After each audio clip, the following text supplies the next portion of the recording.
Alam niyo yan. Alam niyo lahat yan. Alam mo yan, Iya. Yan ang dahilan kung bakit ako strict sa inyo. Kasi ayoko mapahama kayo. Araw-araw ng buhay ko as a broadcaster. Araw-araw ang binabalita ko tungkol sa krimen. Kaya ayoko na mawala kayo sa paningin ko.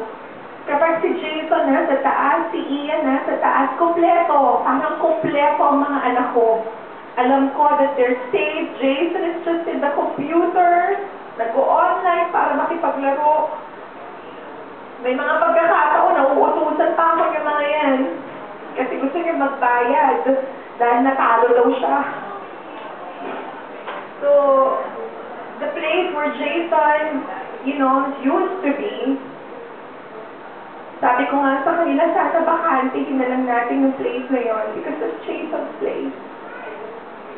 I always see him in the CCTV at 5 in the morning, 6 in the morning, nasa computer pa.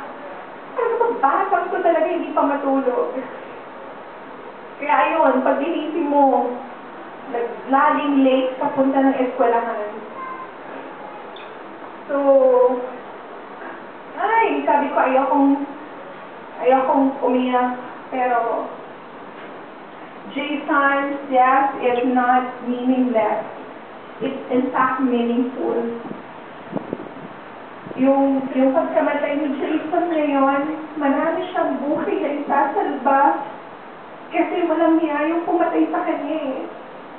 Maaaring someday may anak pa na papatayin yung pumatay sa kanya. So that it ended with Jason. So we consider Jason a hero, not just a friend, but a hero to everybody dahil kung hindi dahil kay Jason, baka mas marami pa na bata o mga anak natin ang maperwisyo ng taong gumawa niya. So, Jason, be happy where you will be. And someday, somewhere, magkakasama-sama din tayong lahat. So, this song is for you, Jason.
hold my hand, and we're halfway there.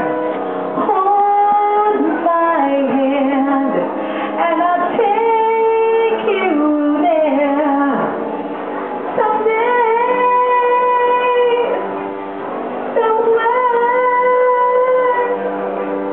We'll find a new way of living. We'll find a way of forgiving.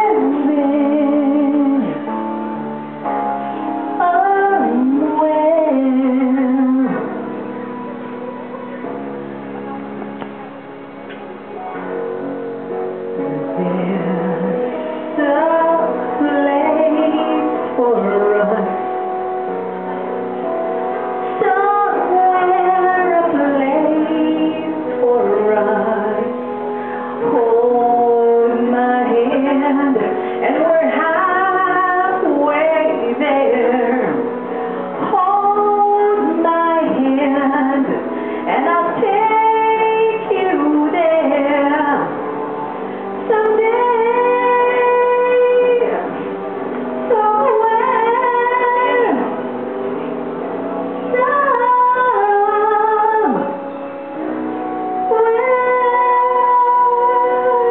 Tensya na kayo, ha?